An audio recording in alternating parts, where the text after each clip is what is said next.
And welcome to Amy's Crafts and Things. I'm Amy. In today's tutorial for PE Design 11 and Palette 11, I'm going to show you how I made the Love Heart Mylar patch design. So the first thing that I'm going to do is I'll go into the Home tab under Shapes. I'm going to grab the heart and we'll draw out my heart shape. And for now, I'm going to just have the region be not sewn and change the outline to a running stitch. Let's go ahead to Home, Arrange, and put that in the center. The next thing that I will do is I will add the word love inside the heart. So I will click on Text, the big A on the left, and you need to choose a style font that is typically on the thinner side. Thicker fonts tend to be a little bit more difficult to manage, so I'm choosing the number 8 font, Block 2. I will click inside my heart. In all capital letters, I will write love. After I have typed in the word love, I'm going to go ahead and click on each letter individually to go ahead and stretch those out. You don't want to enlarge the whole word because of spacing constraints. And then I can also move them over. So I'm going to move that letter L all the way over to the left. Stretch it out.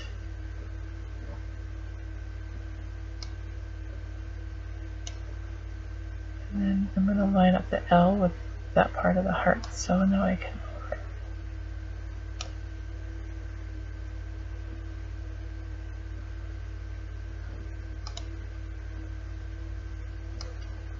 And raise that.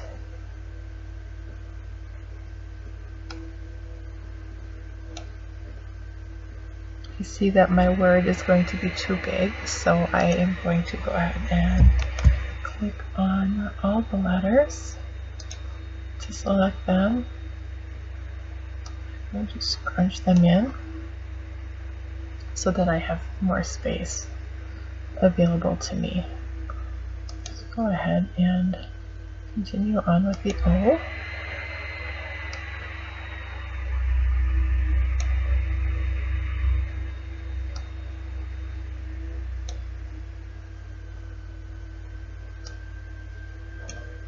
And as I can see, I'm getting to be too big, so I will be readjusting the size.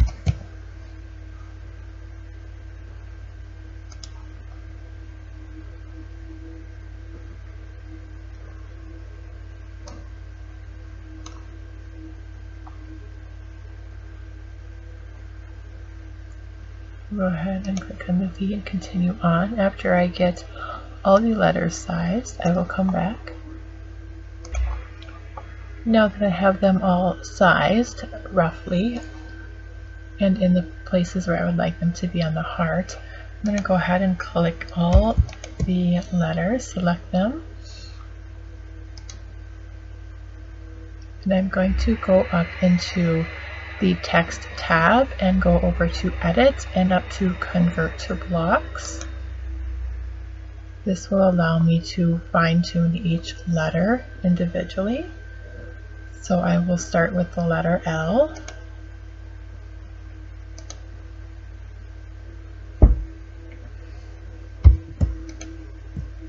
And I will click the Select Point tool and select my points. I'll click on the letter L. Let's go ahead and zoom in the lower right hand corner of your screen. There is a zoom button.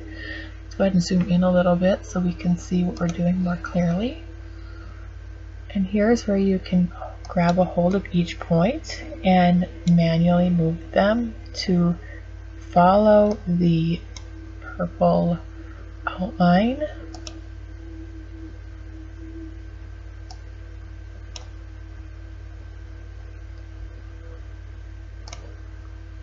Here's a tip for you. If you go ahead and select multiple points, you can move all of those points at the same time. So let's go ahead and click on this portion of the L. And we'll go ahead and move all those up together.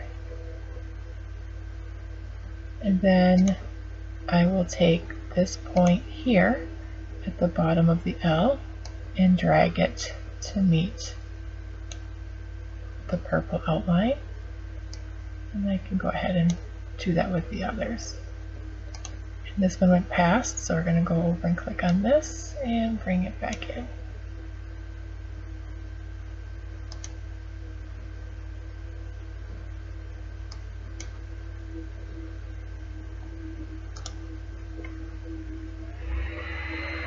There we go.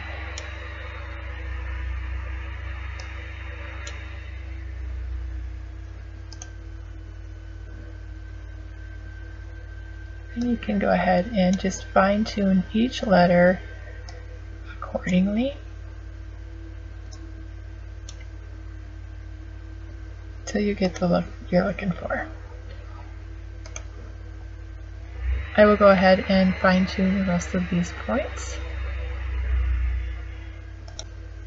And after you have finished resizing and reshaping your letters, you can go ahead then and go to the top in your sewing order for number 1. We are going to go ahead and we are going to select that so that we can copy and paste it. We're going to turn this into a patch. So we already have our tack down. So we're going to go ahead and do copy and paste one more time.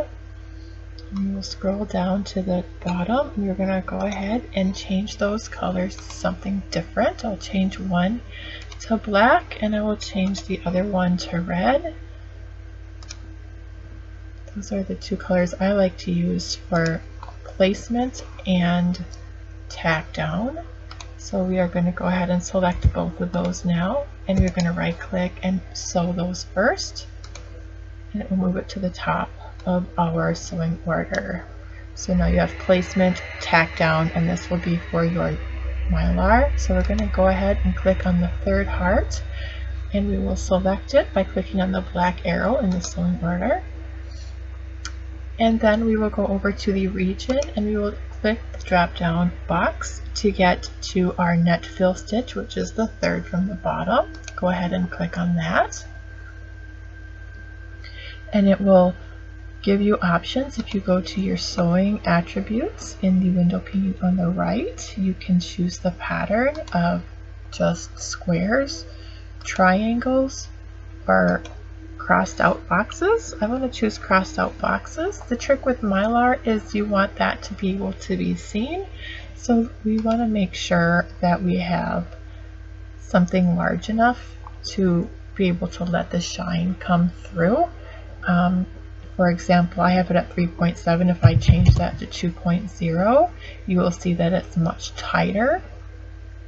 So I'm just going to change this to 3.5 and see how that looks. Let's zoom in just a little bit. And I think that looks okay. So I will leave it there. We'll go ahead to the top heart in the number 1 position, and we will go ahead and right click on that, and we will select that object. We'll go home and we'll copy and paste it, and that will bring our final stitch all the way down at the bottom. We're going to go ahead and change that to a satin stitch. It's going to be not sewn, but the outline itself will be zigzag. And I like to have it about, for patches, about 3.5 to 4.0 millimeters for the outside border. And I would like to change my corners on my zigzag to more of a blunt. So I will do that, and you can see it just kind of blunted out the point of the heart on the inside at the top. And then I am going to change my color of my satin to something different. And I will have the letters be a darker color. I tend to stay away from the white because it reflects light, just like the mylar, so it kind of mutes out the white thread. So I'm going to choose to go with a darker gray. You can also choose black or a really dark green or something that's just darker to have contrast with that mylar. As you can see with the 3.5 zigzag, on the border, it does come into the portions on the letter E's here and a little bit on the L here. So you're going to want to go back in to your letters. We will go ahead and click on the point tool, and you will want to fine tune your letters accordingly so that you don't lose those points in your design. So you can go ahead and select forget multiple points so that you can just move them all at once. Just go ahead and move them out of the way of the satin border. And then you can go ahead and do that with the other letters as well if you have that happening to you.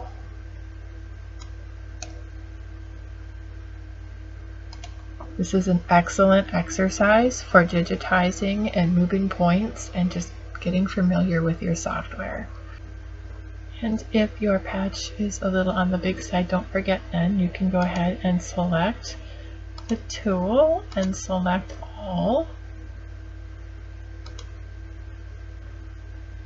And then you can go ahead and click on size and make that a size that you would like. This is a little bit big for my preference, so we will go ahead and change that to 67 and maintain aspect ratio.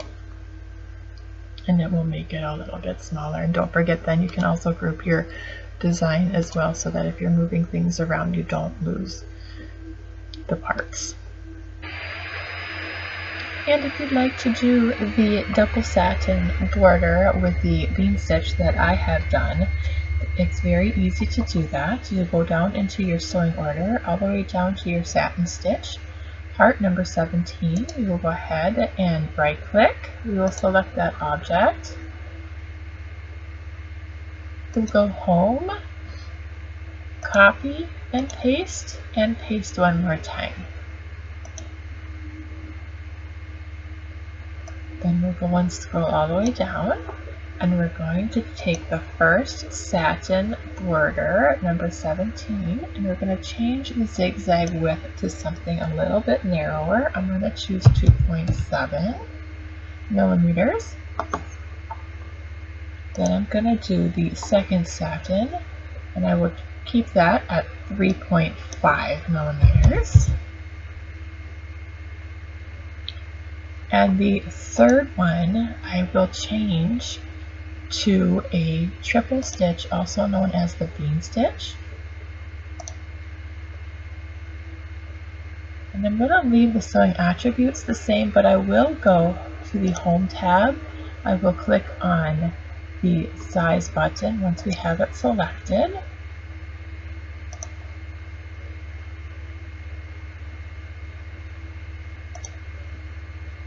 In the size box, I will change the size while maintaining aspect ratio to 61.8 millimeters. And I will click OK. And you can adjust the size to however you feel you like it the best. And one final option for us, normally we use something like a post-patch gluing adhesive to glue our patches onto our items, but we can set up our embroidery machine to sew them on as well using the files that we have. I will go ahead and click on number 18, our widest satin border, and I will select that object. I want to take a look at the size, and it's 66.5 by 50.2. So we need to keep that in mind and jot it down. So we're going to go and we're going to copy and paste this, and we're going to turn it into a black running stitch as our placement line.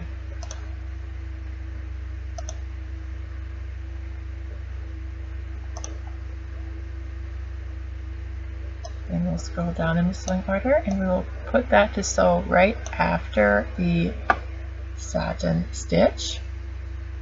This is only if you're going to use it to sew on sew your patch onto your projects. Otherwise you wouldn't need this step. So with this selected, we're going to go to the home and we'll click on size. And the size box comes up onto the screen.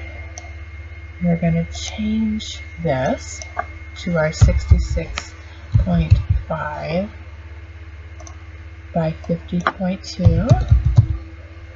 And we will go ahead and preview. And it gives you a outline so that you know where you're going to place your patch. Let's go ahead and change this just a little bit. And then after it runs your placement stitch, then you can place your patch down and run your triple bean stitch to sew it on. So that's an option too. If you don't want to glue your patches on and you just want to sew them on, you can do that on your embroidery machine by doing this method. If you have tutorial suggestions, please feel free to drop them in the comments below. Don't forget to like, share, subscribe, and ring the notification bell to be notified when future tutorials are posted. Thank you so much for watching.